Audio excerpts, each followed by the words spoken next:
صلی علی رسولنا صلی علی محمد صلی علی رسولنا صلی علی محمد صلی علی محمد صلی علی محمد صلی علی محمد صلی علی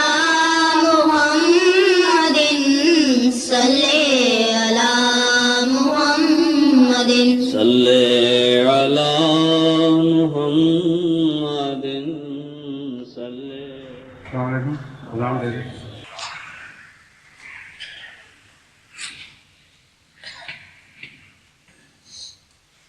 اللہ اکبر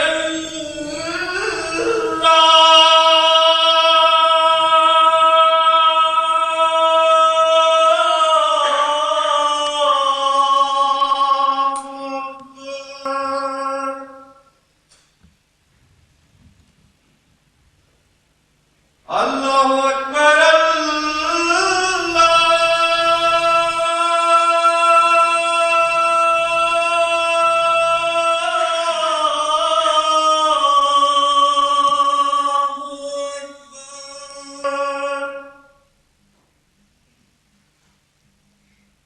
اشہد ان لا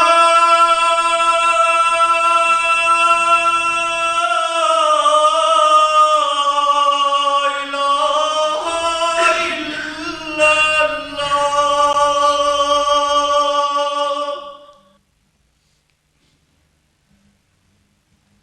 اشہد ان لا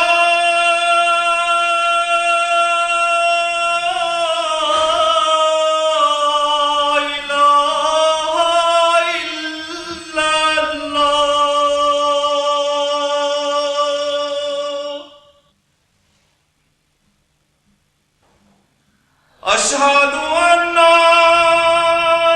محمد رسول اللہ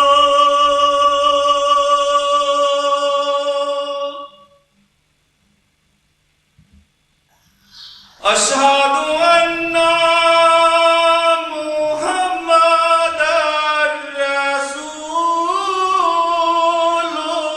اللہ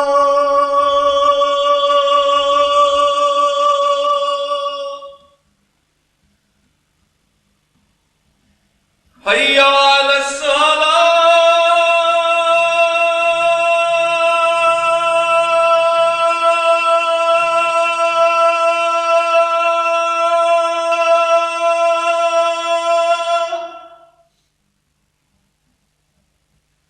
حی علی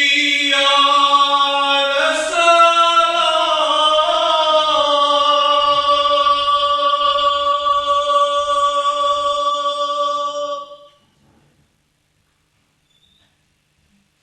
حی علی الفلاح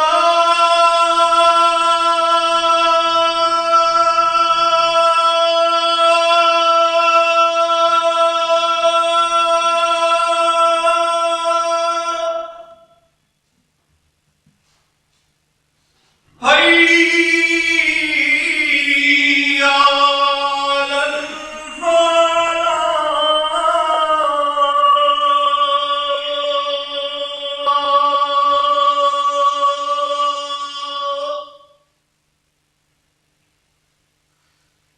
اللہ اکبر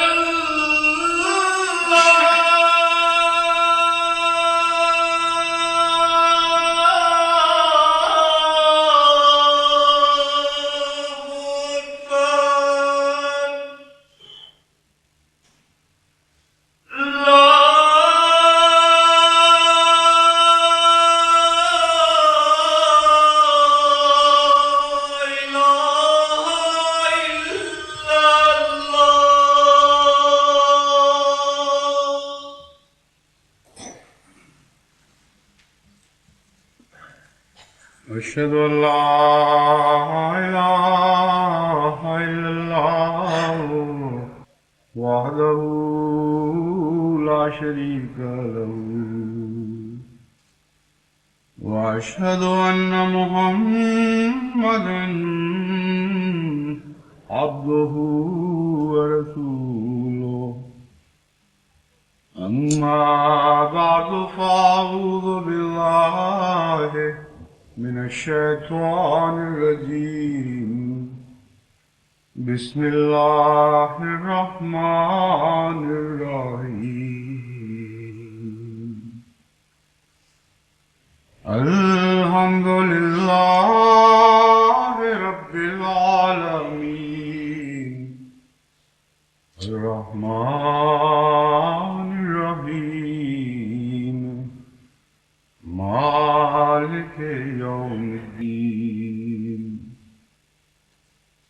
إياك نعبد وإياك نستعين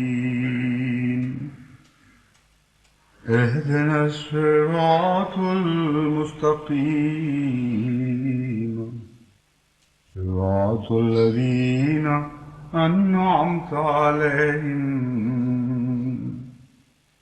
غير المغضوب عليهم ولا الضالين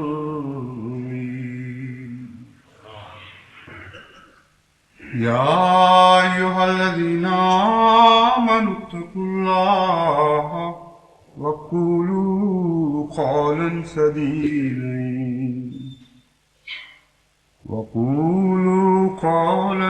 سديدا يصلح لكم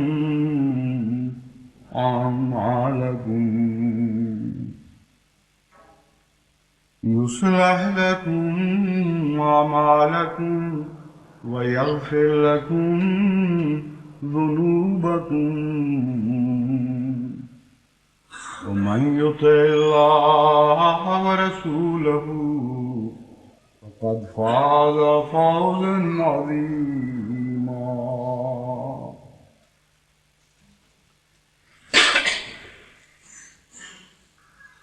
قرآن کریم سے پتہ چلتا ہے کہ جس طرح عبادت اور دعوت اللہ کا صبر کے ساتھ ایک گہرا تعلق ہے، اسی طرح اصلاح اعمال کا قول سدید کے ساتھ ایک گہرا تعلق ہے۔ در حقیقت بہت سے انسانی خلق ہیں جو بعض خاص عوامل کے ساتھ تعلق رکھتے ہیں اور آپس میں بھی ایک دوسرے کے ساتھ ان کے تعلقات ہیں، اور ایک باقاعدہ نظم و ضبط کے ساتھ انسانی فطرت کے اندر مختلف پہلوؤں میں اسی طرح ایک مربوط نظام نظر آتا ہے جس طرح ایک سائنسدان کو خدا تعالیٰ کی ظاہری کائنات میں ایک مربوط نظام نظر آتا ہے، اور احکامات الہی کا بھی ان کے ساتھ ایک گہرا تعلق ہے جو اتفاقی نہیں بلکہ ایک گہرے نظم و ضبط کے ساتھ وہ تعلق قائم ہے۔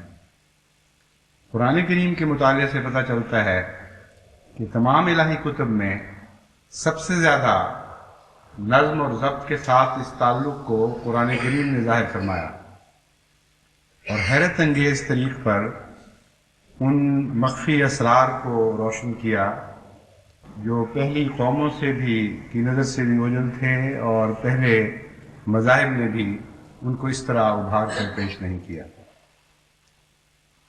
مثلا یہی آیت جس کی میں نے تلاوت کی ہے، اس میں قول سدید کا جس طرح اعمال صالحہ کے ساتھ تعلق جوڑا گیا ہے، میری نظر میں کوئی اور ایسی الہی کتاب نہیں جس نے اس طرح قول سدید کو اعمال صالحہ کے ساتھ جوڑا ہو۔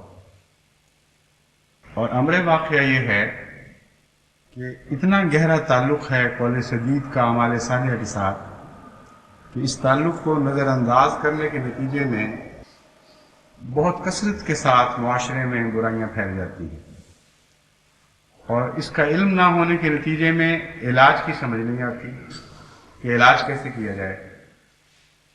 اس کا تعلق نصیحت کرنے والے سے بھی ہے اور اس سے بھی ہے جس کو نصیحت کی جاتی ہے۔ سب سے پہلے تو نصیحت کرنے والوں کو مخاطب کرتے ہوئے میں سمجھاتا ہوں کہ جب تک آپ کی نصیحت میں قول سدید نہ آ جائے اس وقت تک آپ کی نصیحت اعمال صالحہ کی ترغیب دینے میں ناکام رہے گی، اصلاح احوال میں ناکام رہے گی، کیونکہ قرآن کریم فرماتا ہے قولوا قولا سدیدا یصلح لکم اعمالکم۔ تم اگر اعمال کی اصلاح چاہتے ہو تو پہلے صاف اور سیدھی بات کرنا تو سیکھو۔ باتوں میں پیچ رکھتے ہو، کجی پائی جاتی ہے، نیتیں کسی اور سمت میں رواں ہوتی ہیں، بات کسی اور سمت میں چل رہی ہوتی ہے، مقصد کوئی اور بیان کیا جاتا ہے اور بات کسی اور ڈھب پہ کی جاتی ہے، ملائمت بھی بات میں ملتی ہے، بظاہر ملامہ کاری بھی ہوتی ہے، نیک نیتوں کا ادعا بھی ہوتا ہے، لیکن اس کے اندر بعض دفعہ ایسی چھریاں پوشیدہ ہوتی ہیں جو کاٹتی ہیں اور نصیحت کرنے والے کو اور بھی زیادہ متنفر کر کے دور ہٹا دیتی ہیں۔ اور یہ بالارادہ ضروری نہیں کہ بالارادہ ہو، بلکہ بسا اوقات بغیر ارادے کے یہ کام ہوتا چلا جاتا ہے اور لوگ محسوس نہیں کرتے کہ کیوں کوئی نصیحت یا کسی معاشرے پر کیوں کوئی نصیحت اثر انداز نہیں ہوتی۔ اور نیک لوگوں میں بھی یہ بات پائی جاتی ہے، بدوں میں تو اتنی کھل کر پائی جاتی ہے کہ اس کی کسی وضاحت کی ضرورت نہیں ہے۔ اور جماعت احمدیہ کے کارکن چونکہ خدا کے فضل سے عمومی طور پر تقویٰ کے اعلیٰ معیار پر قائم ہیں، اس لیے میں ان کو بتانا چاہتا ہوں کہ وہ بھی اس کمزوری میں ملوث ہو جاتے ہیں اور ان کو علم نہیں ہوتا۔ مجھے چونکہ مختلف دنیا کے کونے کونے سے جماعت کے کارکن اپنی مشکلات سے آگاہ کرتے رہتے ہیں اور جو دقتیں ان کو پیش آتی ہیں ان سے مطلع رکھتے ہیں، اس لیے مجھے نسبتاً زیادہ آپ کے مقابل پر یہ سہولت حاصل ہے کہ میں اندازہ کر سکوں کہ ہماری جماعت میں کارکنان کس رنگ میں نصیحت کرتے ہیں اور کیسی کیسی مشکلات ان کو درپیش ہیں۔ پہلی مشکل جیسا کہ میں نے بیان کیا ہے خود ان کی ہی پیدا کردہ ہے۔ وہ بات میں بعض دفعہ پیچ رکھتے ہیں، بعض دفعہ سختی کرتے ہیں، بعض دفعہ تان پایا جاتا ہے، بعض دفعہ نیکی کا مخفی تکبر ہوتا ہے۔ ایک کمزور انسان کو اس کی کمزوری پر مطلع کرتے وقت ایسا انداز پایا جاتا ہے جس سے گویا یہ جتانا مقصود ہو کہ تم میں یہ بات ہے اور مجھ میں نہیں، تم مالی قربانی اس رنگ میں پیش کرتے ہو، میں اس رنگ میں پیش کرتا ہوں، میں خدمت دین کر رہا ہوں، تم خدمت دین کو ٹھکرانے والے ہو، تم مجھے گھر پر پھیرے ڈلواتے ہو، حالانکہ میں خدا کی خاطر خدا کے نام پر یہ کام کرنے کے لیے تمہارے پاس آیا تھا۔ یہ اور اس قسم کی بہت سی باتیں، ان میں سے ہر بات قول سدید سے ہٹی ہوئی ہے۔ مثلا یہ کہنا کہ میں تو خدا کی خاطر تمہارے گھر کے پھیرے ڈالتا ہوں اور تم آگے سے یہ سلوک مجھ سے کر رہے ہو، تمہارا کیا حال ہے؟ یہ اصولاً قرآن کریم کے اصول کے مطابق ایک کیڑی بات ہے جس کا حقیقت حال پر اگر آپ غور کریں تو اصلاح سے کوئی تعلق نہیں، بلکہ گناہ گار کرنے والی بات ہے۔ اسی مضمون کو قرآن کریم میں ایک دوسری جگہ یوں بیان فرماتا ہے قُل لَا تَمُنُّوا عَلَيَّ إِسْلَامَكُمْ، کہ ان سے کہہ دے کہ مجھ پر اپنا اسلام نہ جتایا کرو۔ اگرچہ یہ دوسرا رخ ہے لیکن بنیادی طور پر کمزوری وہی ہے۔ یعنی بعض لوگ حضرت صلی اللہ علیہ وآلہ وسلم کی خدمت میں حاضر ہو کر آپ پر بھی اپنا اسلام جتایا کرتے تھے۔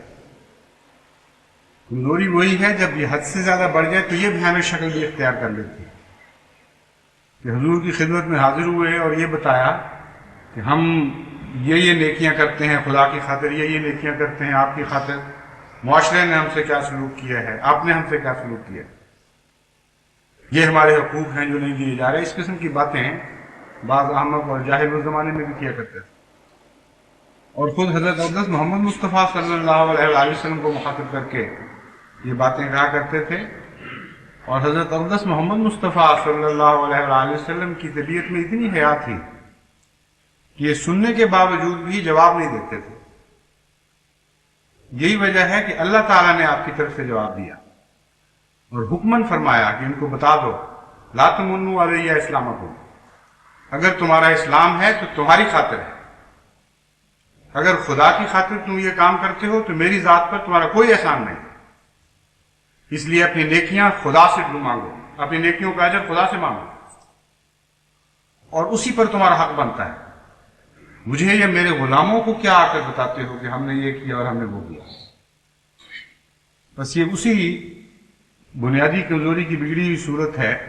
ایک آدمی جب خدا کے نام پر یہ عہد لے کر نکلتا ہے گھر سے کہ میں رضائے باری تعالیٰ کی خاطر جماعت کی خدمت کے لیے نکلا ہوں اور اپنے لیے نہیں بلکہ خدا کے نام پر ایک نیک کام کے لیے اپنی جھولی پھیلا رہا ہوں، اس کو پھر ان سب باتوں کے لیے تیار رہنا چاہیے. اس کی دل شکنیاں بھی ہوں گی، لیکن ہر دل شکنی اگر وہ خدا کی خاطر صبر سے قبول کرے اس کا درجہ بڑھانے والی ہے. ہر دفعہ جب وہ کسی در سے لوٹایا جائے گا ایک ایک قدم پر خدا اس سے اتنے ثواب عطا فرمائے گا کہ بعض لوگوں کی عمر بھر کی نیکیاں بھی اس طرح ثواب حاصل نہیں کر سکتی. مگر نیتیں صاف ہوں اور بات سیدھی ہو. جب بھی کوئی انسان خدا کی خاطر نکلتا ہے تو قول سدید یہ ہے کہ اس کا کسی پر احسان نہیں، نہ جماعت پر کوئی احسان ہے نہ اس شخص پر کوئی احسان ہے جس سے وہ کوئی نیک توقع رکھ کر گھر سے نکلا ہے، جسے کوئی نیک بات کہنے کے لیے گھر سے نکلا ہے. جب یہ روح انسان اختیار کر لے اور اپنے نفس کا پوری طرح تجزیہ کر کے اپنی نیتوں کو صاف کر کے گھر سے نکلے، اس کے منہ سے کوئی کڑوی بات نکل ہی نہیں سکتی.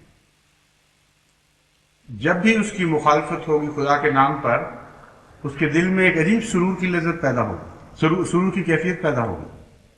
ایک ایسی روحانی لذت پیدا ہوگی کہ باہر کی دنیا کا انسان اس کا تصور بھی نہیں کر سکتا. وہ سوچ رہا ہوگا کہ اس بیچارے کو کیا پتا کہ میرے اور میرے خدا کے درمیان کیا راز و نیاز ہو رہے ہیں. اس بیچارے کو کیا پتا کہ اس کا ہر دھتکارنا مجھے اپنے سب سے زیادہ پیارے آقا کے نزدیک معزز کرتا چلا جا رہا ہے. وہ جو کائنات کا مالک ہے مجھے اس کے قریب کر رہا ہے. کون سا نقصان کا یہ سودا ہوا ہے؟ اللہ ہی کے ہاتھ میں عزتیں ہیں، اللہ ہی کے ہاتھ میں ذلتیں ہیں. امر واقعہ یہ ہے کہ خدا کے نام پر نکلے ہوئے انسان کو جب کوئی ذلیل کرتا ہے تو اللہ تعالیٰ اس کو عزت بخشتا ہے، اسے زیادہ محبت اور پیار کی نظر سے دیکھتا ہے. پھر اس کا کیا حق ہے کہ دوسرے پر احسان جتائے یا کوئی کڑوی بات اسے کرے. ایک چیز دو سمتوں میں نہیں بیچی جاتی. یہ ہو نہیں سکتا کہ آپ ایک چیز کسی ایک اور شخص کو فروخت کر کے پھر کسی دوسرے سے بھی اس کے پیسے وصول کرنے کی کوشش کریں. قول سدید کا تقاضا ہے کہ پہلے یہ فیصلہ کریں کہ آپ نے اپنی قیمت کس سے وصول کرنی ہے، اپنے رب سے یا اس شخص سے جس کو محض خدا کی خاطر آپ سمجھتے ہیں یا ادعا کرتے ہیں کہ محض خدا کی خاطر کوئی نیک بات کہنے کے لیے نکلے ہیں. یہ صرف مالی امور سے تعلق رکھنے والی بات نہیں. نمازوں کی نصیحت کرنے کے لیے میں نے گزشتہ خطبے میں تلقین کی تھی، وہاں بھی یہی مسئلہ آپ کو درپیش آئے. عبادت کے لیے آپ کہیں گے کسی کی خاطر، اس سے تو کچھ مانگ بھی نہیں رہے، لیکن بسا اوقات بہت سی کڑوی باتیں سننے میں آئیں گی. اس وقت دل گردہ اپنا مضبوط کریں اور صبر کا، جیسا کہ میں نے بتایا ہے، بڑا تعلق ہے عبادت کے ساتھ. نہ صرف یہ کہ ہمت نہیں ہارنی اور صبر کے ساتھ اس پر قائم رہنا ہے، بلکہ اپنے ذہن میں یہ بات صاف کر لیں کھلی کہ جس ذات کی خاطر آپ یہ کام کر رہے ہیں آپ کی ساری نیکی اور سارا اجر اس سے ملنا ہے. نہ جماعت پر کوئی احسان ہے، نہ اس شخص پر کوئی احسان ہے جسے آپ نصیحت کرتے ہیں. اس لیے اس پر اپنی نیکی کی برتری جتانا بھی ایک گناہ بن جاتا ہے۔ اگر اس رنگ میں آپ اس سے بات کریں کہ بے نمازی خدا کا خوف نہیں کرتے اور کیا مرداروں والی زندگی بسر کر رہے ہو، ایسا بھی لوگ کہہ دیتے ہیں۔ ایک مرحوم عیسیٰ صاحب بزرگ ہوا کرتے تھے لاہور کے، بہت دلچسپ باتیں کیا کرتے تھے۔ ان کی ایک کسی سے گفتگو ہو گئی نماز کے مسئلے پر، تو گفتگو کے دوران جب بحث تیز ہو گئی تو ایک نے دوسرے کو یہ کہا کہ تو ایسا بے نمازی ہے کہ جب تک خدا تجھے یہ نہ کہے کہ اٹھو سورہ نماز پڑھ، اس وقت تک تو نماز نہیں پڑھو۔ اب ان کی چونکہ عادت تھی سخت کلامی کی ان صاحب کی، اس لیے انہوں نے اٹھو سورہ نماز پڑھ خدا کی طرف بھی منسوخ کر دیا۔ ایسی نصیحتیں تو رد عمل پیدا کرتی، غصے کے بچے پیدا کرتا ہے، تلخ بات دل میں تلخی پیدا کرتی ہے اور اس نیکی سے بھی محروم کر دیتی ہے جو اس تلخ بات کے اندر لپٹی ہوئی ہے۔ ایک بری چیز بھی اگر آپ خوبصورت کاغذ میں لپیٹ کر پیش کریں تو اس کے قبول ہونے کا زیادہ امکان ہے بنسبت اچھی بات کے جسے برے کاغذ میں لپیٹ کر پیش کریں۔ چنانچہ قرآن کریم سے پتہ چلتا ہے کہ حسن بات حسن طریق پر پیش ہونی چاہیے، خوبصورت بات خوبصورت رنگ میں پیش ہونی چاہیے۔ حضرت صلی اللہ علیہ وآلہ وسلم نے بھی نمازوں کی تلقین فرمائی ہے، لیکن ایسا درد پایا جاتا ہے، ایسا پیار ہے اس تلقین میں، ایسا تسلسل ہے، ایسا صبر ہے کہ حیرت ہوتی ہے دیکھ کر۔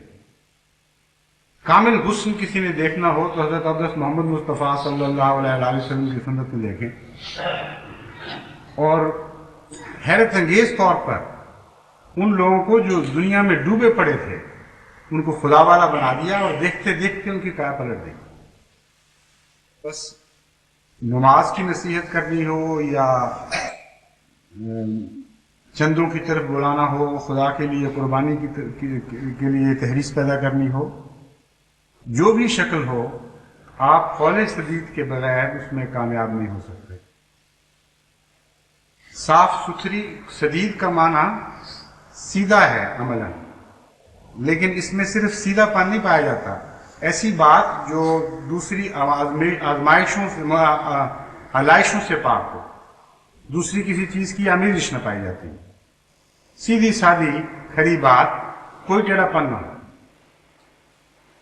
اس میں ایک بڑی قوت پیدا ہو جاتی ہے، اس میں ایک عظمت پیدا ہو جاتی ہے اور غیر معمولی طور پر کامیابیاں نصیب ہوتی ہیں۔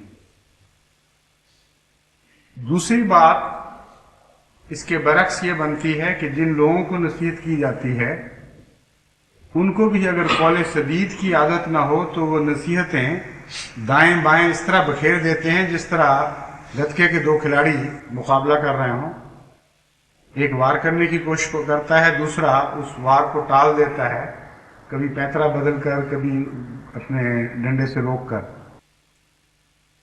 اور پوری کوشش ہوتی ہے کہ مجھ پر یہ وار پڑے نہیں۔ چنانچہ نصیحت کے مقابلے میں بھی صرف یک طرفہ کھیل نہیں ہے، بلکہ وہ لوگ جن کو نصیحت کی جاتی ہے وہ بھی بڑے بڑے گتکے کے کھلاڑی ہوتے ہیں، ان میں بھی ٹیڑھی بات کرنے کی ایسی عادت ہوتی ہے کہ فوری طور پر نفس کوئی بہانہ ڈھونڈتا ہے اور کوئی نہ کوئی عذر تلاش کر لیتے ہیں۔ وہ عذر جو ہیں وہ بعض دفعہ تلخی کا رنگ اختیار کر جاتے ہیں، بعض دفعہ ملائمت سے پیش کیے جاتے ہیں، مگر دونوں صورتوں میں وہ ٹیڑھا پن ہے، ان میں کوئی سچائی نہیں۔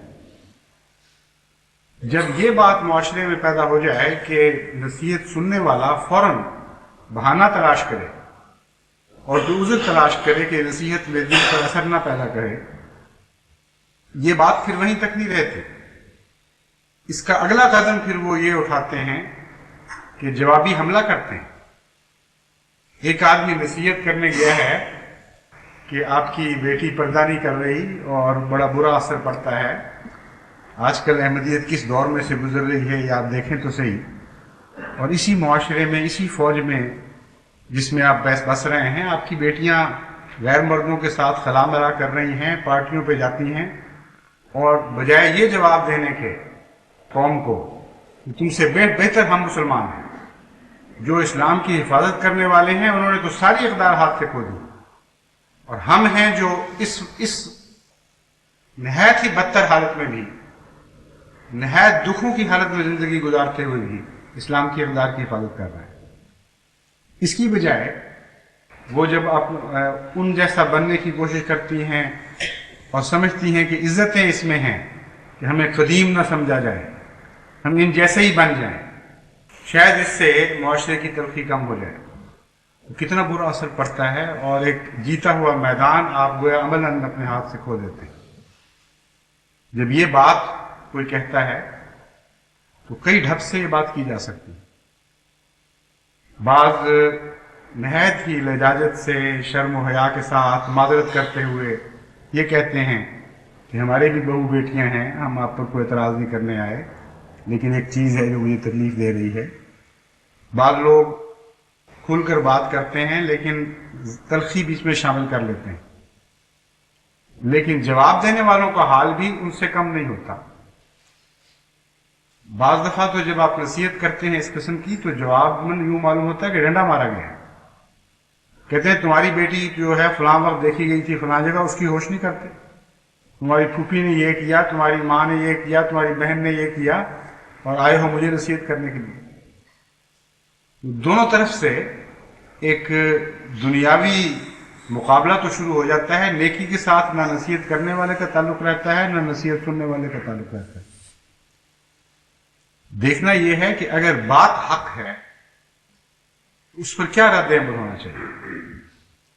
قول سدید کرنے والے کا رد عمل یہ ہوگا کہ وہ کہے گا میں نے سن لیا ہے، مجھے علم ہے، یا مجھے علم نہیں تھا تو آپ نے بتا دیا، اور آپ بھی دعا کریں، میں بھی دعا کرتا ہوں، اور کوشش کرتے ہیں اور مشورہ کرتے ہیں کس طرح اس بچی کی اصلاح کی جائے۔ یہ قول سدید ہے۔ لیکن جو اطلاعیں مجھے ملتی ہیں بدقسمتی سے اکثر صورتوں میں نصیحت کرنے والے نے کم عقلی سے کام لیا ہوتا ہے اور بات کو ٹیڑھا کر کے پیش کی ہوتی ہے، اور نصیحت سننے والا ایسا خوفناک رد عمل دکھاتا ہے گویا اس کی ذات پر حملہ کیا گیا ہے، اسے نصیحت نہیں کی گئی۔ نتیجتاً معاشرہ اور برائیوں سے بھرنے لگتا ہے، تان و تشنیع، مقابلے، ایک دوسرے سے اناد، یہ خیال کہ اس شخص نے میرے متعلق یہ بات کہی ہے اور بھی کی ہوگی، وہ مجھے معاشرے میں بدنام کرتا ہے، میں اس کے اندر کیڑے نکالوں، میں اس کی برائیاں لوگوں کو بتاؤں۔ تو عجیب نصیحت ہے کہ جو معاشرے کو برائیوں سے پاک کرنے کی بجائے مزید برائیاں بھرتی چلی جاتی ہیں۔ اس لیے نصیحت کرنے والے پر جہاں ضروری ہے کہ وہ بھی قول سدید سے کام لے، وہاں نصیحت سننے والے کا بھی یہ کام ہے کہ غور کرے کہ آخر یہ شخص کیوں مجھے کہہ رہا ہے۔ اگر وہ یقین بھی رکھتا ہو کہ بد نیت سے کہہ رہا ہے تو بات پر غور کرے کہ بات سچی ہے یا نہیں سچی۔ اگر بات سچی ہے تو بد نیت کا کہنا ہو یا اچھی نیت کا کہنا ہو اس کے فائدے میں ہے، اس لیے اچھی بات کو قبول کرنا چاہیے۔ ہاں حضرت صلی اللہ علیہ وآلہ وسلم فرماتے ہیں الحکمت ضالۃ المومن، حکمت کی بات تو مومن کی گمشدہ اونٹنی کی طرح ہے، وہ جہاں سے بھی ملے گی اسے قبول کرنا ہوگا، اور قبول کیا جاتا ہے۔ یہ تو نہیں کہتا کوئی کہ کسی دشمن کی طرف سے مجھے اونٹنی ملی ہے، میری اونٹنی تھی مگر دشمن نے دی ہے اس لیے میں نہیں لوں گا۔ تو نصیحت کی بات بھی حکمت کی بات ہوتی ہے، اور اسے مومن کو اپنی سمجھ کر قبول کرنا چاہیے۔ یہ بیماری بدقسمتی سے عموماً مستورات میں زیادہ پائی جاتی ہے، اور لجنہ کی رپورٹوں میں اس قسم کی شکایات نسبتاً زیادہ ملتی ہیں۔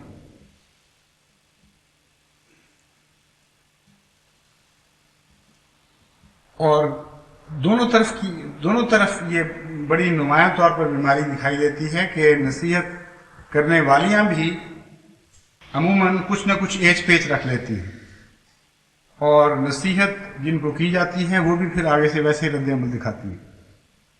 مثلاً پردے کے سلسلے میں رپورٹیں ملتی ہیں اور بعض اطلاعیں تکلیف دیتی ہیں کہ بعض خاندانوں میں جہاں پہلے پردہ شروع کیا گیا تھا، اب وہ سمجھتے ہیں کہ اب دیکھ بھال کی نظر دور ہو گئی ہے، اس لیے بے شک بے پرواہ ہو جائیں، اور بعض بچیاں واپس آ کر پردوں میں پھر باہر نکلنی شروع ہو گئی۔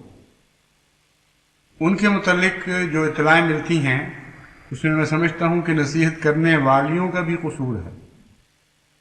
قول سدید کا ایک یہ بھی قول سدید سے ہٹنے کا ایک یہ بھی منظر وہاں نظر آتا ہے کہ قول سدید تو اس کی طرف رخ رکھنا چاہیے جس تک بات پہنچانی ہے، مگر عورتیں قول سدید چھوڑ کر وہاں بات پہنچاتی ہیں جہاں پہنچانے کا تعلق کوئی نہیں۔ یعنی قول سدید کا یہ بھی معنی ہے کہ نشانہ سیدھا ہو تمہارا، جس سے تعلق ہے اس تک بات پہنچاؤ۔ یہ مطلب تو نہیں کہ بے تعلق جگہ پہ بات پہنچانے شروع کرو، ہر طرف تیر چلے سوائے نشانے کے۔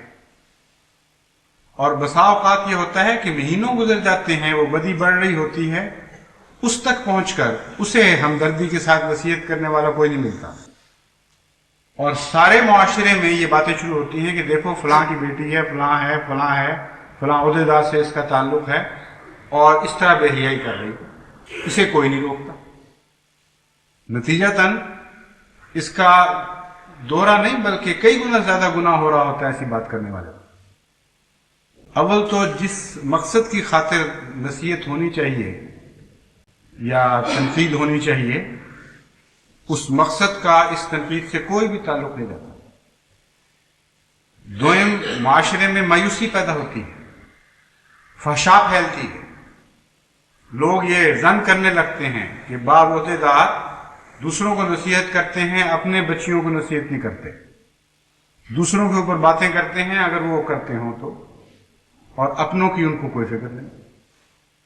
اور یہ جو تبصرہ ہے اگر درست بھی ہو تو جو برائی میں ملوث ہے نہ اس کو پہنچ رہا ہے نہ اس عہدیدار کو پہنچ رہا ہے جس کے متعلق باتیں ہو رہی ہیں، اور جن تک پہنچتا ہے وہ یہ سمجھتے ہیں کہ ہاں پھر کھلی چھٹی ہے، اگر یہ ہوتا ہے تو پھر چلے پھر اسی طرح، پھر ہم کیوں کریں اس طرح۔ گویا کہ حسن کا نمونہ پکڑنے کی بجائے بدی کا نمونہ پکڑنے کا رجحان معاشرے میں پھیلنے لگتا ہے، اور یہاں بھی چونکہ نصیحت قول سدید سے ہٹ گئی ہے اس لیے دیکھ لیجئے کہ اچھائی کی بجائے برائی پیدا کر دی، معاشرے سے خرابی دور کرنے کی بجائے اس میں ایک بدی کا اضافہ کر دیا، بلکہ کئی بدیوں کا اضافہ کر دیا، اور غیبت کے نتیجے میں جو الگ گناہ ہے ایک بدی کا وہ بھی کمایا جاتا ہے۔ تو قول سدید کا اتنا گہرا تعلق ہے نصیحت سے، کسی پہلو سے کسی صورت میں بھی اس کو آپ بھلا نہیں سکتے، اگر بھلائیں گے تو شدید نقصان پہنچے گا۔ جس شخص سے تعلق ہے بات کا، سب سے پہلی اہم بات یہ ہے کہ اس تک پہنچائی جائے، اور پہنچائی اس طریق پر جائے کہ وہ یہ نہ سمجھے کہ کوئی شریکے کا غصہ اتار رہا ہے، کوئی اور بدلہ اتارا جا رہا ہے مجھ سے، یا نیچا دکھایا جا رہا ہے۔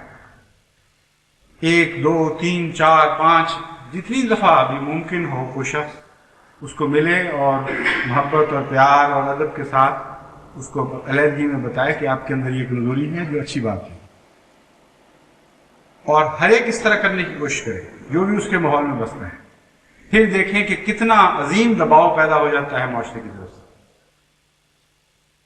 زندگی ایسے شخص کی بدمزہ ہو جاتی ہے جسے ہر طرف سے نصیحت مل رہی ہو، اسے اپنی بدی کا مزہ نہیں آتا کسی طرح۔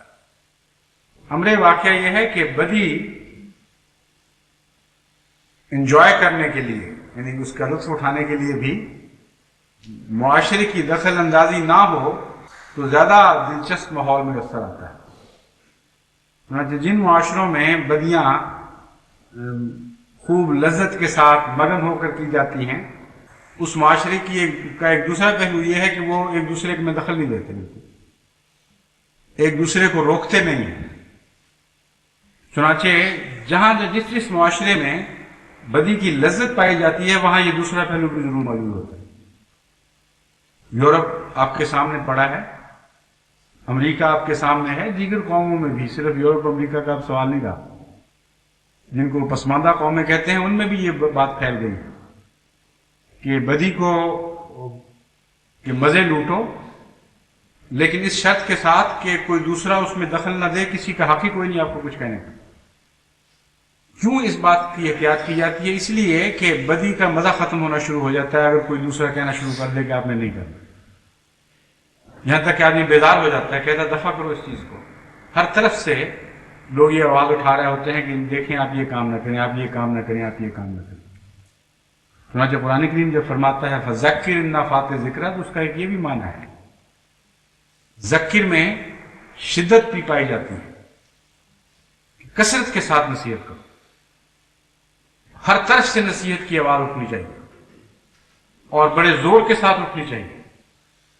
جب تم یہ کرو گے تو لازماً اس کا اثر پڑے گا۔ یہ ہو ہی نہیں سکتا کہ معاشرے میں ہر طرف آواز اٹھنی شروع ہو جائے اور وہ آواز بے اثر جائے۔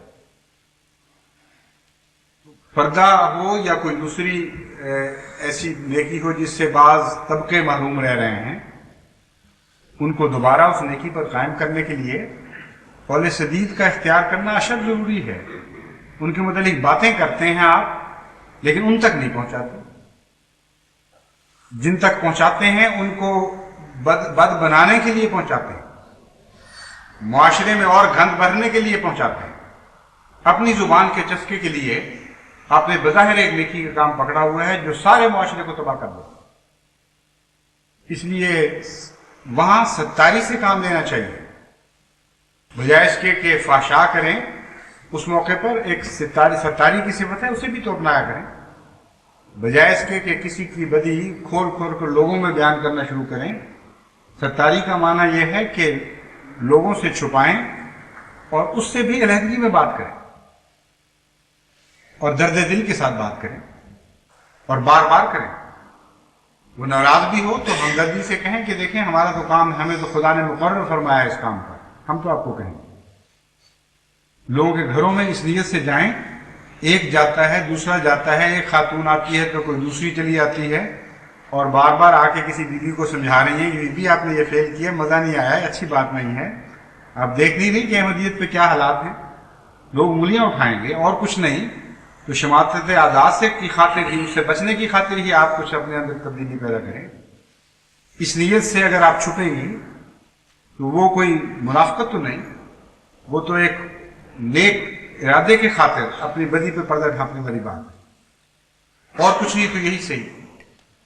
یہ نصیحت براہ راست اس کو دور کرنے کی نصیحت، قرآن کریم کی کوئی آیت تلاش کر کے اس کا ترجمہ بتانے کی ضرورت، حضرت مسیح موعود علیہ الصلوۃ والسلام کی کوئی عبارت لے کر اس سے مرصع ہو کر نکلے اور وہ جا کر اس کے سامنے پیش کرے۔ کئی طریقے ہیں نصیحت کے، بڑے اچھے اچھے اور پیارے پیارے، ان سب کو آپ اختیار کریں تو پھر رپورٹوں کی ضرورت نہیں باقی رہتی۔ لیکن پھر اگر رپورٹ کرنی ہے تو پھر طریقہ کار کے مطابق رپورٹ کریں۔ جس جماعت کے عہدیدار سے اس کا تعلق ہے اس کے پاس پہنچیں، اس کو بتائیں کہ ہم یہ کوششیں کر چکے ہیں، اب ہمارے بس کی بات نظر نہیں آتی، آپ کوشش کریں کہ کوئی قدم اٹھایا جائے۔ اس کی بجائے اچانک پہلے تو معاشرے کو خود گندا کرتے ہیں لوگ، اور پھر اچانک یہ توقع رکھتے ہیں کہ فوراً اس شخص کو کاٹ کر جماعت سے باہر پھینک دیا۔ یعنی یہ ہمدردی ہے، یہ رخ ہے تمہارے تقویٰ کا کہ جب تک عضو بیمار تھا اس کو صحت مند کرنے کی طرف سے توجہ کوئی نہیں تھی، اور جب کاٹنے کا وقت آیا تو بڑی دلیری کے ساتھ، جس طرح بڑا آسان کام ہے جماعت سے کاٹ کر الگ کرنا، اس طرح تم اس کو کاٹ کر الگ پھینکنا چاہتے ہو۔ کوئی سچی ہمدردی نہیں۔ ہاں حضرت صلی اللہ علیہ وسلم تو فرماتے ہیں کہ مومن کا حال تو ایک بدن کا حال ہے، ایک انگلی کو بھی تکلیف ہو تو سارا بدن بے چین ہو جائے۔ یہ بے چینی اگر محسوس ہو تو کبھی ہو نہیں سکتا کہ انگلی کو تکلیف ہو تو انسان کہے کوئی بات نہیں ہوتی ہے، بلکہ انجوائے کرنا شروع کرے، اس پہ لطف اٹھانا شروع کرے کہ بڑا مزہ آ رہا ہے، اس کو تکلیف ہے، اب میں اس کو اور بھی اگر انگلی سمجھ سکتی ہے تو اس کو تانے بھی دوں کہ دیکھ لیا تم یہ کس مزے میں تم زندگی بسر کر رہے ہو، تم نے یہ حرکت کی تھی، اب یہ اس کا دکھ اٹھا رہے ہو، یہاں تک کہ تکلیف بڑھنی شروع ہو جائے، بڑھتی چلی جائے، پھر وہ خوشی خوشی ڈاکٹر کے پاس جائے گا، اس کو کاٹو اور پھینکو۔ پاگل پن کے سوا اس رویے کو اور کوئی کیا کہہ سکتا؟ بس بدن کی مثال دے کر آن حضرت صلی اللہ علیہ وآلہ وسلم نے معرف کا ایک اور مضمون بھی ہم پر کھول دیا. اصلاح معاشرہ کے اندر جو مخفی امور کار فرما ہیں ان پر ایک اور جہت سے بھی روشنی ڈال دی. آپ نے فرمایا کہ تم دوسروں سے بھی معاشرے کی اصلاح کے سول وقت ویسے ہی سلوک کرو جیسے اپنے بدن کے کسی چھوٹے سے چھوٹے عضو سے کرتے ہو. مگر جیسا کہ میں نے بیان کیا ہے، جب قول سدید سے بات ہٹتی ہے تو پھر خرابیوں پر خرابیاں پیدا ہونی شروع ہو جاتی ہیں. اصل نشانے پر نہیں لگتی اور غلط نشانوں پر لگتی ہے. جس کو بچانا ہے اس کو بچانے کی بجائے دوسروں کو مارنا شروع کر دیتی ہے. بیمار انگلی ہو اور کاٹ دیں آپ کوئی ہاتھ یا بازو، ویسی بات ہوگی. اردو میں محاورہ ہے ماروں گھٹنا پھوٹے آنکھ، کہ ماروں گھٹنا تو آنکھ پھوٹ جائے. مطلب یہ ہے کہ نیت کسی اور چیز کی کروں اور نقصان کسی اور جگہ ظاہر ہو جائے. تو ایسی نصیحتیں تو اسی قسم کا اثر دکھاتی ہیں کہ جس جگہ جس بیمار حصے کی اصلاح مقصود ہو اس کی تو نہیں کر سکتی، اور جو صحت مند حصہ بیچارہ بچا ہوا تھا اس کو بیمار کر دیتے. لین دین کے معاملات ہیں ان میں بھی یہی کیفیت ہے. اکثر لین دین کے معاملات میں خرابیوں کی جڑ ٹیڑھی بات ہے. جب دو آدمی مل کر ایک کام کرتے ہیں یا کوئی لین دین کا معاملہ کرتے ہیں تو شروع میں ہی ٹیڑھی باتیں ہیں، ملمہ کاری کی باتیں ہیں جو آئندہ خرابیوں کی بنیاد ڈال دیتی ہیں. اور جب معاملہ ہاتھ سے گزر جاتا ہے پھر وہی مطالبے دونوں طرف سے شروع ہو جاتے ہیں کہ اب اس کو کاٹو اور پھینکو. یہ اچھا احمدی معاشرہ ہے جس میں اس قسم کے لوگ پائے جاتے ہیں.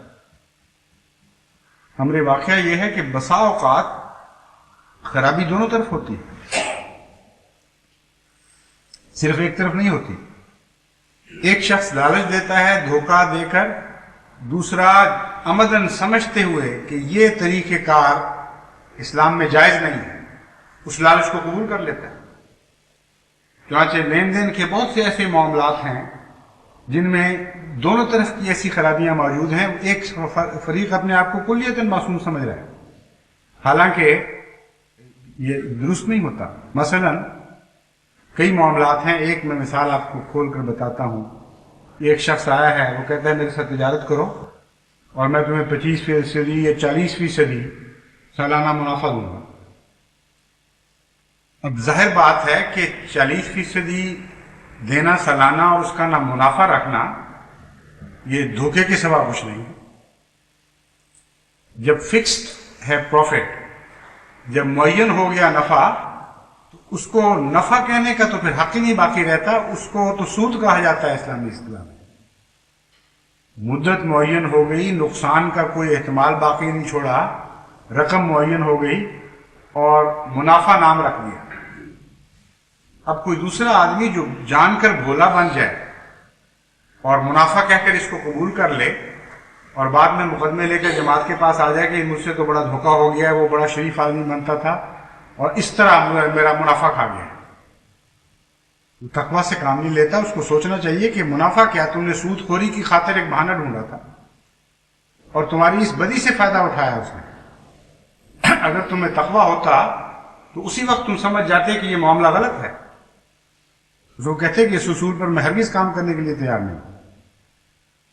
اگر منافع ہوتا ہے تو منافع ہوگا، اگر نقصان ہوتا ہے تو نقصان ہوگا، اور میں ایسے ذرائع اختیار کروں گا کہ میرا روپیہ تمہارے پاس محفوظ رہے. یہ چیز ذرائع کو محفوظ کرنا اور عقل سے کام لینا اور ایسی ضمانتیں طلب کرنا جس سے روپیہ نقصان میں نہ جائے، یہ تبھی پیدا ہو سکتی ہے اگر نفس انسان کو دھوکہ نہ دے. 25% یا 40% کی لالچ ایسا مغلوب کر دیتی ہے آدمی کو کہ آدمی سمجھتا ہے کہ اگر یہاں میں نے سودا بازی کی تو یہ پھر مجھے چھوڑ دے گا، کسی اور کے پاس چلا جائے گا. اس لیے عملاً اپنے نقصان کے اقدامات وہ خود کر لیتا ہے شروع میں، اور اس بات کی ہمت نہیں پاتا کہ اس سے کھل کر ضمانتیں طلب کرے. چنانچہ جب یہ معاملہ آگے بڑھتا ہے تو لازماً اس معاملے نے بدی پر منتج ہونا ہے، کیونکہ آغاز ہی بدی ہے اس کا۔ اور جب ہو جاتا ہے تو پھر دونوں فریق جماعت سے اپنے حق میں فیصلے چاہتے ہیں، اور اگر حق میں کسی کے فیصلہ نہ ہو تو کہتا ہے دیکھ لو یہ انصاف ہے۔ ہر معاملہ جس کی آپ چھان بین کریں گے، ہر معاملہ جس کی تہ تک اتریں گے، وہاں آپ کو قول سدید سے ہٹنا دکھائی دے گا۔ پہلا قدم ہٹ جاتا ہے قول سدید سے تو رخ بدل جاتا ہے معاملے کا، مقصد گندا ہو جاتا ہے، رخ ہی تبدیل ہو جاتا ہے، اس لیے اس کے اچھے نتائج کا سوال ہی پیدا نہیں ہوتا تھا۔ اس لیے لین دین کے معاملات ہوں اس میں بھی قول سدید ضروری ہے، اور چھان بین کرنی چاہیے۔ یہ درست ہے کہ گزشتہ چند سالوں میں خدا تعالیٰ کے فضل سے ایسی شکایتیں کم ہو گئی ہیں، لیکن ہیں ابھی تک، اور اس فضا میں یہ بہت ہی زیادہ تکلیف دیتی ہے۔ پہلے بھی دیتی تھی، لیکن اب تو بہت ہی زیادہ حیرت ہوتی ہے کہ یہ دن ہیں کوئی احمدیوں کے آپس میں لڑنے کے یا بد معاملگیاں کرنے کے؟ آپس میں معاملات درست کرو، اپنے خدا کے ساتھ معاملے درست کرو، تقوی سے کام لو۔ بعض نیکیاں بعض دنوں میں عام فائدہ دیتی ہیں، مگر بعض دنوں میں بہت ہی زیادہ فائدہ دیتی ہیں۔ اسی طرح بعض بدیاں ہیں جو عام دنوں میں ایک نقصان رکھتی ہیں، لیکن بعض دنوں میں بہت ہی زیادہ نقصان رکھتی ہیں۔ چنانچہ قرآن کریم سے پتہ چلتا ہے کہ یہودیوں کی بعض بدیاں جو سبت کے دن وہ کرتے تھے، وہ غیر معمولی طور پر خدا تعالیٰ کی نظر میں آئی، اور قرآن کریم نے بار بار اس کا ذکر فرمایا کہ سبت کا دن جو خاص عبادت کا دن تھا، اس میں وہ لوگ ان بدیوں میں ملوث ہوتے تھے۔ تو بعض زمانے ہوتے ہیں وہ بھی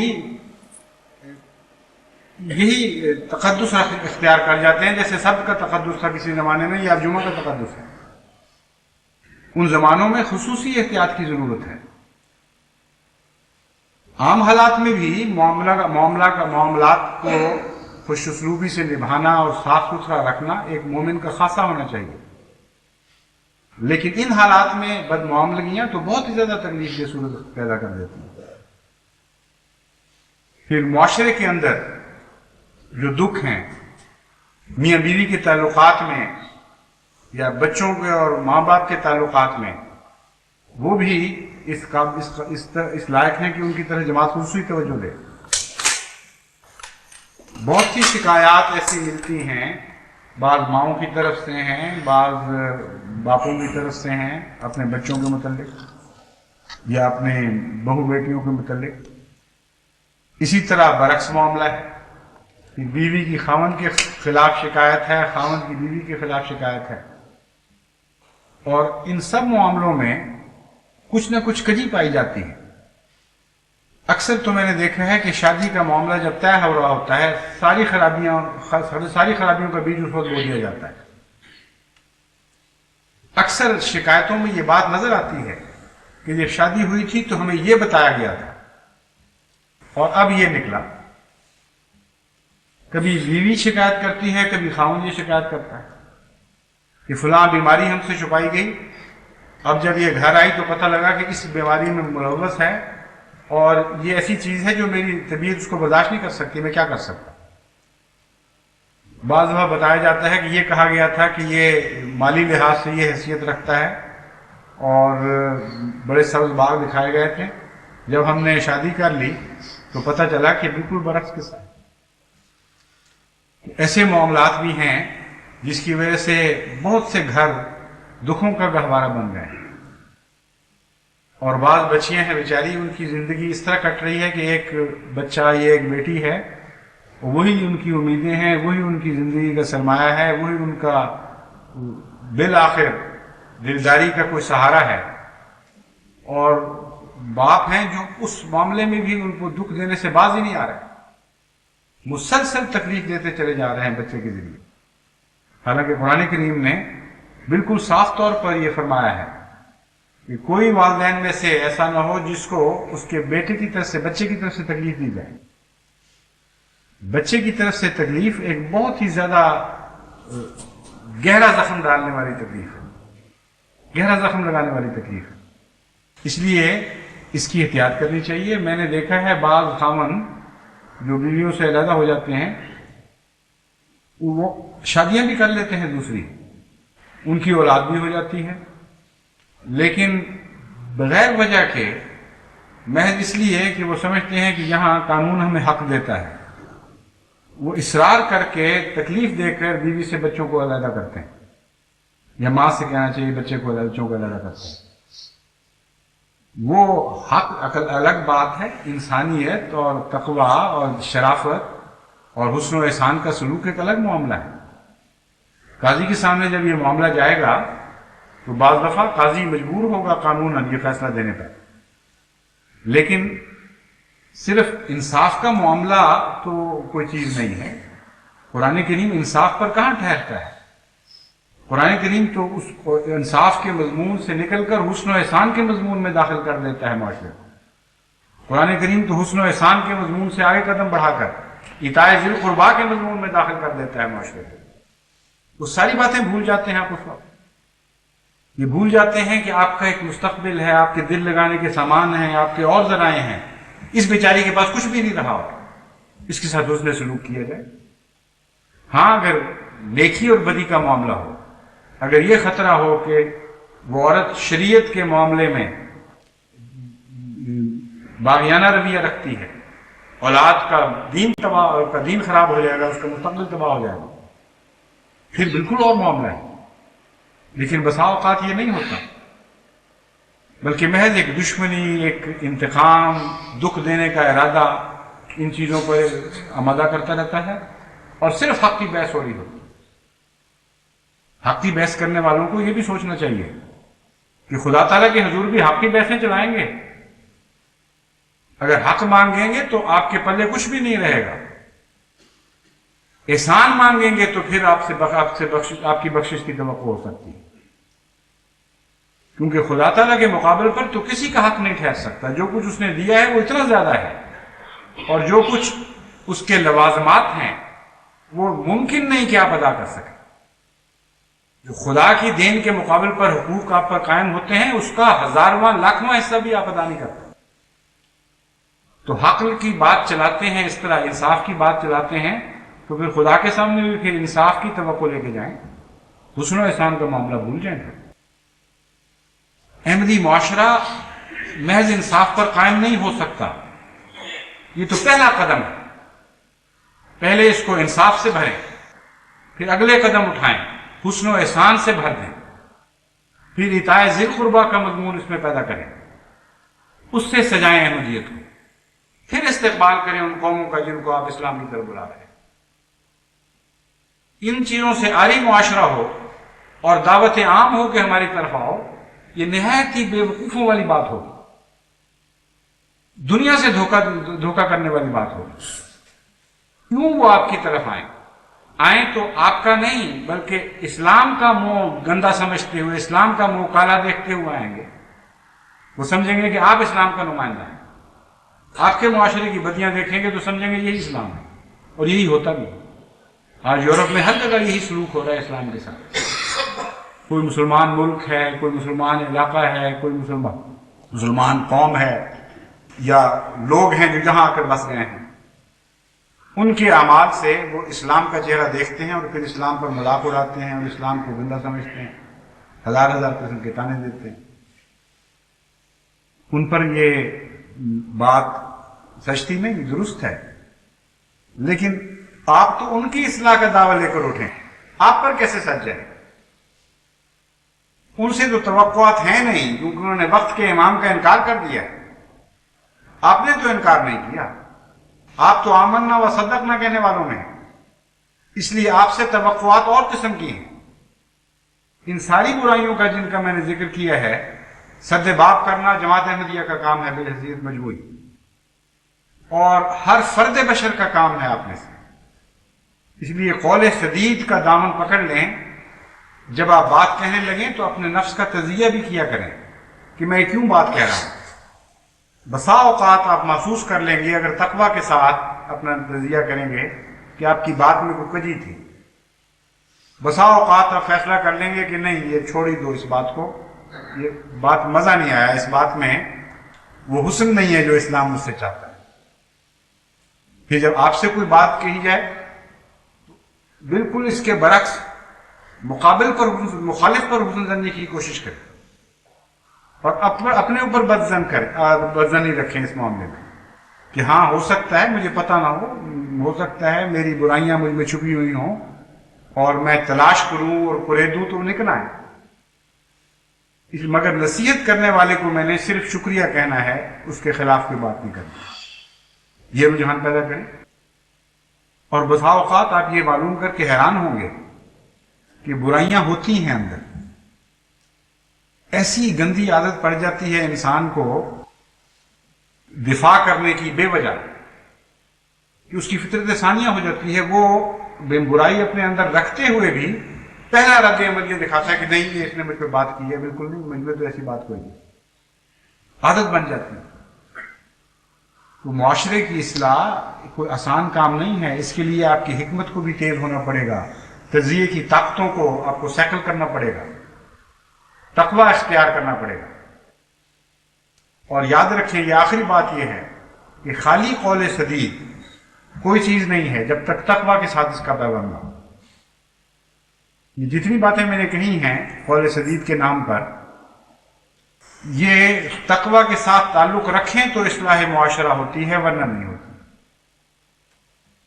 چنانچہ آپ یہ معلوم کر کے تعجب کریں گے کہ وہ قومیں جن میں بہت بدیاں پھیلی ہوئی ہیں، مثلا شمالی یورپ ہے، اس میں قول سدید کا معیار ہماری قوموں کی نسبت بہت اونچا ہے۔ انگلستان میں بھی، جرمنی میں بھی، اسکینڈینیوین ممالک میں بھی اور کئی قومیں ہیں جن میں قول سدید کا معیار اکثر مشرقی قوموں کی نسبت بہت اونچا ہے، لیکن برائیاں پھر بھی ہیں۔ تو یہ آخری بات ہمیشہ یہ مد نظر رکھیں کہ قول سدید فی ذات ہی برائیاں دور کرنے کا اہل نہیں ہوتا جب تک اس کا تقوی سے پیوند نہ ہو۔ یہ وہ ہتھیار ہے جب تقوی کے ہاتھوں میں آتا ہے، پھر یہ برائیوں کی جڑیں کاٹتا ہے اور حسن کو ابھارتا ہے۔ اور اگر یہ تقوی کے ہاتھ میں نہ ہو تو پھر برائیوں کے اضافے کا بھی موجب بن جایا کرتا ہے۔ وہاں قول سدید کا یہ مطلب ہو جاتا ہے کہ تم اپنے کام سے کام رکھو، میں اپنے کام سے کام رکھوں، یہ برائی مجھے اچھی لگتی ہے، میرا حق ہے، میں اختیار کروں گا۔ یعنی قول سدید رفتہ رفتہ بے حیائی کے لیے استعمال ہونا شروع ہو جاتا ہے۔ وہ کہتے ہیں ٹھیک ہے سارے کرتے ہیں، میں بھی کروں گا، کوئی بات نہیں۔ ایسی عجیب عجیب شکلیں اختیار کر لیتا ہے قول سدید شیطانی قوتوں کے ہاتھ میں کہ حیرت انگیز طور پر یہ حسین ہتھیار برے نتائج پیدا کرنے لگ جاتا ہے۔ جیسے نلائی کی جاتی ہے کھیتوں کی، ایک اچھا زمیندار اسی ہتھیار سے اچھی نلائی کر دیتا ہے، جڑی بوٹیوں کو کاٹ کے باہر اکھاڑ کے باہر پھینک دیتا ہے، اور ایک ناواقف نہ صرف یہ کہ پودے جن کی حفاظت کرنا مقصود ہے ان کو کاٹتا ہے، اور گندی جڑی بوٹیاں اسی طرح رہ جاتی ہیں، بلکہ بعض دفعہ اپنے پاؤں بھی کاٹ لیتا ہے۔ تو قول سدید کا خدا تعالیٰ نے تقوی سے پیوند رکھا ہے اور اس شرط کے ساتھ اس کو ذریعہ اصلاح بنایا ہے۔ فرمایا یا ایھا الذین آمنوا اتقوا اللہ وقولوا قولا سدیدا، اے وہ لوگوں جو تقوی اختیار کرتے ہو، ہم تمہیں بتاتے ہیں کہ اگر قول سدید کا ہتھیار اپنے ہاتھ میں پکڑ لو گے تو عظیم الشان نتائج پیدا ہوں۔ یصلح لکم اعمالکم، خدا تعالیٰ اس کے نتیجے میں تمہارے اعمال کی اصلاح کرے گا، ویغفر لکم ذنوبکم، اور چونکہ تقوی کا مضمون یہ بتاتا ہے کہ ہر بات جو سیدھی کی جاتی ہے وہ اللہ کی خاطر کی جاتی ہے، اسی لیے میں نے شروع میں ہی آغاز ہی اپنے مضمون خطبے کا اسی بات سے کیا تھا کہ نیتوں میں قول سدید رکھیں اور نیتیں خدا کی طرف لے جائیں، ساری سیدھا نیتوں کا پیغام خدا کے حضور، خدا کے قدموں سے ہو۔ یہی مضمون ہے جو قرآن کریم بیان فرما رہا ہے کہ اے وہ لوگوں جو تقوی رکھتے ہو، جن کی ہر بات خدا کی خاطر ہوتی ہے، جن کی ہر بات اس خوف سے ہوتی ہے کہ خدا ناراض نہ ہو جائے، تم اگر قول سدید اختیار کرو گے تو تم عظیم الشان نتائج تم دیکھو گے کہ معاشرے میں عظیم الشان نتائج پیدا ہو رہے ہیں، لیکن وہ تم نہیں کر رہے ہوگے، یصلح لکم اعمالکم، خدا تمہارے اعمال کی اصلاح کر رہا ہو۔ اس میں ایک اور نقطہ بھی ہم پر کھول دیا خدا تعالیٰ، خدا کے نام پر تقوی اختیار کر کے جو لوگ اصلاح کی کوشش کرتے ہیں، ان کے ذہن میں کہیں دور کبھی یہ خیال نہیں آتا کہ ہم نے یہ بات کر دی، ہماری کوششوں سے یہ عظیم الشان تبدیلیاں پیدا ہوگی۔ ان کو یہی دکھائی دیتا ہے یصلح لکم اعمالکم، کہ اللہ ہی ہے جو اصلاح کر رہا ہے، اور چونکہ ان کی انکساری اس مقام پر پہنچی ہوتی ہے، اس لیے امر واقعہ بھی یہی ہے کہ خدا تعالیٰ براہ راست اس بات کا ضامن ہو جاتا ہے کہ ان کے ہر فعل میں برکت پڑے، ان کی ہر نصیحت نیک اثر دکھائے، اور خدا تعالیٰ معاشرے کی اصلاح کا بیڑا خود اٹھا لیتا ہے۔ چنانچہ اس چھوٹی سی آیت میں اس عظیم الشان مضمون کو کس شان کے ساتھ بیان فرما دیا۔ فرمایا قول سدید تم کرو، اے متقیو، قول سدید کا ہتھیار تم اٹھا لو، اور پھل دینے کا وعدہ ہم کرتے ہیں۔ یصلح لکم اعمالکم ویغفر لکم ذنوبکم، لیکن یصلح لکم اعمالکم کے نتیجے میں ایک حصہ پھر بھی باقی رہ جاتا ہے، یعنی گزشتہ بدیاں، گزشتہ کمزوریوں کا نقصان تو بہرحال پھر بھی ملنا چاہیے، اور انسان کے بس میں یہ تو ہو سکتا ہے اگر وہ کوشش کرے کہ میں کچھ اصلاح کر لوں، لیکن گزشتہ کمزوریوں کے بد نتائج سے وہ قوم کو بچا نہیں سکتا۔ چنانچہ اللہ تعالیٰ نے اس مضمون کو آگے بڑھایا، فرمایا کہ میں صرف تمہارے نیکی کے نتیجے میں، تمہارے صاف قول کے نتیجے میں، تمہارے تقوی کے نتیجے میں صرف اصلاح کا وعدہ نہیں کرتا، بلکہ میں احسان کا سلوک کروں گا، صرف عدل کا سلوک نہیں کروں گا۔ یغفر لکم ذنوبکم، خدا تعالیٰ تمہارے گزشتہ گناہ بھی بخش دے گا، تمہاری گزشتہ کمزوریوں کو بھی دور فرما دے گا، اور پھر آگے یہ خوشخبری دی وَمَن يُطِعِ اللَّهَ وَرَسُولَهُ فَقَدْ فَازَ فَوْزًا عَظِيمًا، اور اگر تم اسی طرح خدا اور اس کے رسول کی اطاعت کرتے چلے جاؤ گے تو اتنی عظیم الشان ترقیات، اتنی عظیم الشان کامیابیاں تمہارے مقدر میں ہیں کہ ان کا تم تصور بھی نہیں کر سکتے۔ تمہاری نظریں کوہتان ہیں ان کا اندازہ کرنے سے، عظیم ہے وہ کامیابی۔ بس میں امید رکھتا ہوں کہ جماعت ان ساری معاشرتی خرابیوں کی طرف توجہ کرے گی، اور جس طرح کہ میں نے بیان کیا ہے تقوی کے ساتھ اللہ کو راضی کرنے کی خاطر، اور کسی پر احسان نہ رکھتے ہوئے، نہ افراد پر نہ جماعت پر، محض اپنی ذات پر احسان کرتے ہوئے خدا کی خوشنودی کی خاطر یہ کام شروع کریں۔ اور یہ کام ایسا ہے جو محض تنظیموں کا کام نہیں ہے، یہ تو ہر فرد بشر کو کرنا پڑے گا، ہر مرد کو کرنا پڑے گا، ہر عورت کو کرنا پڑے گا، اور ہر بچے کو بھی، جہاں تک اس کے بس میں۔ اللہ تعالیٰ نے اس کی توفیق۔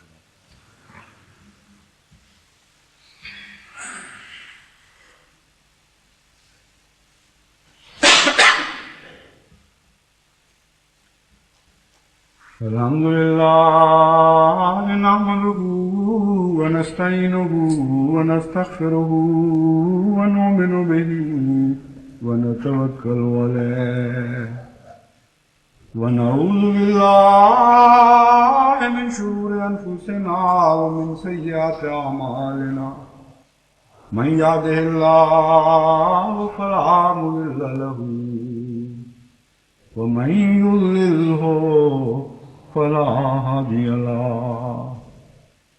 ونشهد أن لا إله إلا الله وحده لا شريك له ونشهد أن محمدا عبده ورسوله۔ نماز جنازہ کے کچھ اعلان کرنے ہیں۔ نماز جمعہ اور اس کے بعد عصر کی نماز ساتھ چونکہ جمع ہوگی، اس لیے عصر کی نماز کے مان بعد چند نماز جنازہ غائب پڑھائی جائیں گی۔ ایک تو مکرمہ آمنہ بیگم صاحبہ اہلیہ مکرم چودھری محمد عبداللہ خان صاحب مرحوم سابق امیر جماعت کراچی کا جنازہ ہے، یہ ہمارے امیر جماعت لاہور جو موجود ہیں چودھری امیر رسول اللہ خان صاحب، ان کی والدہ چودھری فتح محمد صاحب رضی اللہ تعالیٰ عنہ کی بھاگجا، اور چودھری فتح محمد صاحب سیال رضی اللہ تعالیٰ عنہ کی بیٹی، کئی رشتوں سے بہت ہی قابل احترام خاتون تھیں، ذاتی طور پر بڑی نیکیوں سے مزین۔ ہمارے ہندوستان میں آج کل چودھری ناصر احمد صاحب سیال رہتے ہیں، ان کی بھی ہمشیرہ تھیں، اور خاص ان کی ایک خوبی یہ تھی کہ بہت ہی خوش خلق، خوش مزاج، لیکن ساتھ قول شدید سے کام لینے والی۔ بعض لوگ یہ سمجھتے ہیں کہ قول شدید سے کام لیا جائے تو خشک بات کی جائے اور بے مزہ بات کی جائے، لیکن یہ مطلب نہیں ہے قول شدید کا۔ اس لحاظ سے یہ بہت ہی اچھا نمونہ تھی کہ نہایت ہی طبیعت میں مزہ تھا اور بہت ہی دل عزیز تھیں، لیکن قول شدید نہیں کبھی چھوڑا، اور قول شدید میں تلخی کی بجائے ایک انوکھا پن، ایک لذت پیدا کر دیا کرتی تھی۔ اس لیے اس لحاظ سے ان کو خاص امتیاز تھا۔ حضرت مسلم موعود مجھے یاد ہے کہ ان کی باتیں بہت سن لیتے تھے، کیونکہ وہ باتیں جو دوسروں کے لیے پہنچانی مشکل ہوتی تھیں، یہ سیدھی پہنچاتی ضرور تھیں، بعض نہیں آیا کرتی تھیں، لیکن ایسے حسن ادا کے ساتھ کہ حضرت مسلم موعود اس کو ہمیشہ ہنس کر خوشی سے قبول کیا کرتے تھے، خواہ وہ آپ پر ہی تنقید ہو۔ بہرحال بہت ہی نقصان پہنچا اس خاندان کو اوپر تلے۔ پہلے چودھری ظفر اللہ خان صاحب کا وصال ہوا، پھر ان کے چھوٹے بھائی چودھری عبد اللہ خان صاحب کا وصال ہوا، اب آپا آمنہ مرحومہ۔ اللہ تعالیٰ خاندان کو صبر جمیل کی توفیق عطا فرمائے، ان کے درجات بلند فرمائے، اپنے قدموں میں جگہ دے۔ ایک جنازہ ہے مکرم امت الرحیم صاحبہ اہلیہ مکرم Ghulam Mustafa Kaloon, retired section officer, taxation officer Faisalabad کا۔ یہ بھی خدا تعالیٰ کے فضل سے مرحوم نیک مخلص خاتون اور موسیہ تھیں۔ ایک جنازہ مکرم کیپٹن شیر محمد صاحب کا ہے، جو ماڈل ٹاؤن لاہور میں بڑے اپنے نیک مزاج اور نیک اخلاق کی وجہ سے بڑے دل عزیز تھے، بہت مخلص انسان تھے۔ ان کا بھی اطلاع ملی ہے، ان کی وفات ہو گئی ہے، ان کا بھی جنازہ ہوگا۔ ایک جنازہ تو وفات تو پہلے کی ہوئی ہے، لیکن ان کے بچے کا مجھے اب خط ملا ہے۔ رانا نذیر احمد صاحب یہاں جلسے پر تشریف لائے تھے، پھر آگے امریکہ اپنے بیٹے کے پاس چلے گئے اور وہیں ان کی وفات ہو گئی۔ تو ان کے بیٹے کا خط آیا ہے کہ چونکہ دیار غیر میں وفات ہوئی ہے، اور اس لیے میری خواہش ہے کہ ان کے بھی نماز جنازہ پڑھائی جائے، یعنی نماز جنازہ غائب پڑھائی جائے۔ بہت مخلص آدمی تھے یہ بھی، اللہ تعالیٰ ان کو بھی بری کرامت فرمائے۔ ایک دعا کا اعلان کرنا ہے کہ سکھر میں آپ کو علم ہے کہ ہمارے کئی مظلوم بھائی جو کلیتاً بے قصور ہیں، ایک جھوٹے سراسر جھوٹے بہتان کے نتیجے میں بڑی دیر سے جیل میں صورتیں برداشت کر رہے ہیں، اور یہ عجیب ہے دور بدقسمتی کا کہ کسی زمانے میں اگرچہ وہ معاملات فوج کی عدالت میں پہنچائے جاتے تھے جہاں انسان کو یہ فکر ہو کہ اگر دوسری عدالت میں گیا تو انصاف نہیں ہوگا، فوج سے انصاف مل جائے گا۔ اب الٹا دور چلا ہوا ہے کہ جہاں ظلم کرنا ہو پیچھے پڑ کر ان مقدمات کو فوج تک پہنچایا جاتا ہے۔ وہ سمجھتے ہیں سول عدالت سے اس طرح ظلم نہیں ہو سکے گا، اس لیے فوج کی عدالت میں پہنچایا جائے۔ یہ تو رجحان ہے، مگر خدا کرے بدظن نہیں ہو، اور اگر اس میں سچ بھی ہے تو اللہ ان لوگوں کو اس معاملے میں ظلم کی توفیق نہ عطا فرمائے، کیونکہ یہ معاملہ بہت ہی دردناک ہے۔ اگرچہ ساہیوال کیس میں بھی جو ہمارے مظلوم ہیں ان کے متعلق بھی بار بار میں اعلان کرتا ہوں، ان کی بھی بڑی دردناک حالت ہے، لیکن یہاں تو یہ کیفیت ہے کہ دو ایسے ہمارے معصوم بھائی بھی اس میں ملوث ہیں جن کے والد کو وہی سکھر میں ان کے قید ہونے سے تھوڑا کچھ عرصہ پہلے شہید کیا گیا تھا، اور والد کو اس طرح ختم کیا گیا، اور اب جھوٹا مقدمہ بنا کر ایک کہ بم چلانے میں ملوث ہو، ان کو اس طرح ختم کرنے کی کوشش کی جا رہی۔ یعنی سنگینی اور صفاقی کی کوئی انتہا ہونی چاہیے، یہاں تو کوئی انتہا نظر نہیں آتی. اس لیے دعا کریں اللہ تعالیٰ حق و انصاف کے ساتھ معاملہ کرنے کی توفیق بخشے ان کو، اور اس قوم کی آنکھیں کھولے، یہ کہاں پہنچیں گے ظلم کرتے ہوئے. عباد اللہ رحمکم اللہ،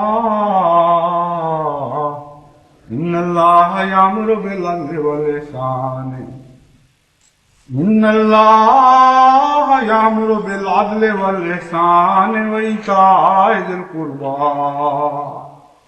وینہی عن الفحشاء والمنکر والبغی یعظکم لعلکم تذکرون.